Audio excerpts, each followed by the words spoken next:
नमस्कार, मैं हूं चंद्रभान सिंह भदौरिया और आप देख रहे हैं मेरा channel CB live. Legal awareness video लेकर हम लगातार आपके बीच में आ रहे हैं। पहले हमने आपको बताया कि FIR क्या है, कैसे होती है और किस तरीके से ट्रायल होता है, वो सब कुछ हमने आपको बताया। इसी कड़ी में हमारा ये दूसरा वीडियो है जिसमें हम आपको ये बताएंगे कि FIR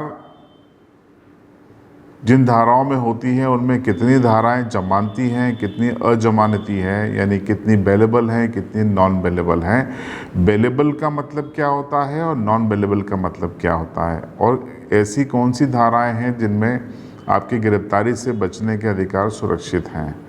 तो ये सब कुछ हम आपको बताएंगे। उसके पहले अगर आपने हमारे चैनल को सब्सक्राइब नहीं किया है तो सब्सक्राइब कर लीजिए, बेल आइकन दबा दीजिए ताकि आपको इसी तरीके के रोचक वीडियो के नोटिफिकेशन तत्काल मिलते रहें। तो शुरुआत करते हैं।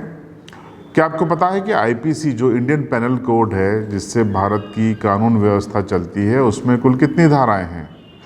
511 धाराएँ IPC के अंतर्गत आती हैं। और आपको जान के ये जानना बेहद ज़रूरी है कि इनमें से 260 धाराएं ऐसी हैं जो बेलेबल है, जमानती हैं, यानी जो थाने पे ही आपको जमानत मिल जाएगी, बशर्ते आपको ये पता होना चाहिए कि ये आपको जमानत लेने का हक है, अधिकार है। अगर आपको ये पता नहीं है तो पुलिस फिर अपने तरीके से आपको छोड़ेगी, और छोड़ने के पहले क्या करेगी आप समझ लीजिए।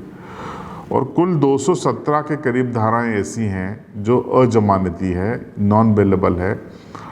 ये न्यायालय में जाकर आपको जमानत प्राप्त करनी होगी। इनमें से ज़्यादातर धाराएं, 217 में से ज़्यादातर धाराएं ऐसी हैं जिसमें आपको न्यायालय में जाते ही जमानत मिल जाएगी।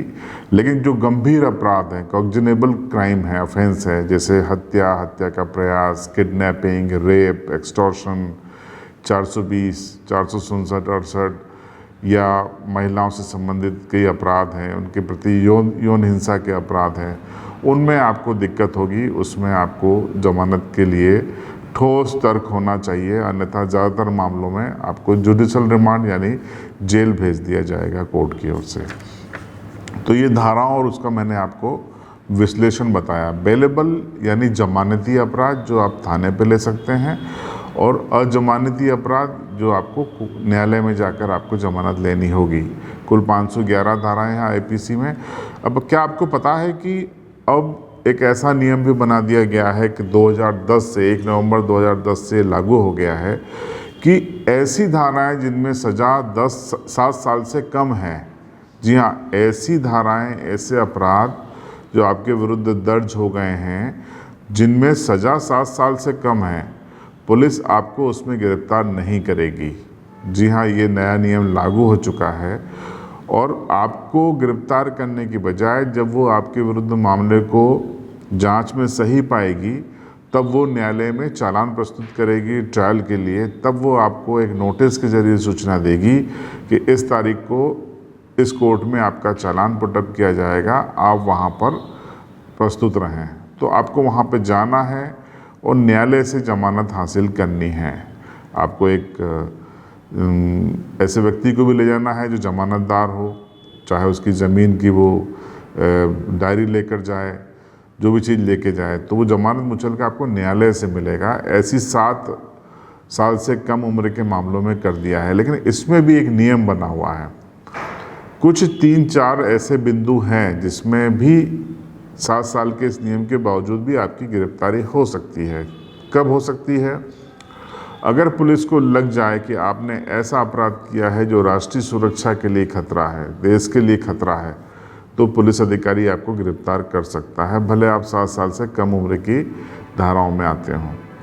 अगर पुलिस अधिकारी को ये लगता है, जांच अधिकारी को, TI को, कि आप अगर गिरफ्तार नहीं होंगे तो संबंधित मामलों में पक्षकार को, गवाहों को डराएंगे, धमकाएंगे, प्रलोभन देंगे, उनको प्रभावित करने की कोशिश करेंगे, तो वो आपकी गिरफ्तारी कर सकता है।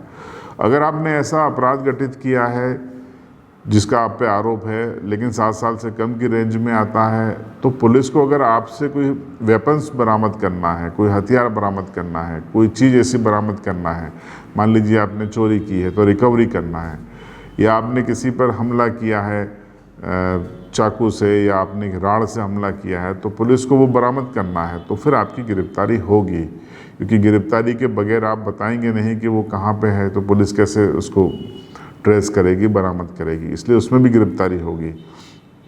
तो ये महत्वपूर्ण बिंदु हैं। लेकिन इसमें ये राहत दी गई है कि जो पुलिस अधिकारी है उसको संबंधित मजिस्ट्रेट को बताना होगा कि क्यों 7 साल से कम उम्र की सज़ा के बावजूद आपको गिरफ्तार करना पड़ा, और जेन्युइन मतलब बिल्कुल ठोस वजह वहाँ पर रखनी होगी, और मजिस्ट्रेट को ये समाधान हो जाएगा कि हाँ ये गिरफ्तारी सही थी तो ठीक है, अन्यथा संबंधित पुलिस अधिकारी के खिलाफ न्यायालय कार्रवाई के लिए एसपी को लिखेगा, पुलिस विभाग को लिखेगा, और उनकी नौकरी खतरे में पड़ जाएगी। तो ये नियम लागू हो गया है 1 नवंबर 2010 को, और ज़्यादातर धाराएं इस रेंज में आ रही हैं 511 में से जो आईपीसी की धाराएं हैं 7 साल से कम उम्र की रेंज में ही आ रही हैं। तो ये एक बड़ी राहत दी है, लेकिन कुछ शर्तों के साथ, यानी कुछ मामलों में गिरफ्तारी संभव है। तो आज के वीडियो में इतना ही। ये भी हम आपको बता दें कि सीआरपीसी की धारा 41 सबसेक्शन 1 इन ब्रैकेट ख में ये संशोधन किया गया है। ये सीआरपीसी में संशोधन हुआ था मनमोहन सिंह सरकार के समय, और ये वर्तमान में लागू है। तो आपके लिए बेहद महत्वपूर्ण जानकारी थी जो हमने आपको बताई। अगले वीडियो में हम आपको बताएंगे कि आखिर गिरफ्तारी के विरुद्ध आपको क्या अधिकार प्राप्त हैं, आप अग्रिम जमानत कैसे ले सकते हैं, अपने खिलाफ दर्ज एफआईआर अगर आपको झूठी लगती है तो आप कैसे राहत पा सकते हैं, और साथ ही साथ जब गिरफ्तारी हो जाती है तो थाने में और जेल में आपके क्या अधिकार हैं, वो अगले वीडियो में हम आपको बताएंगे।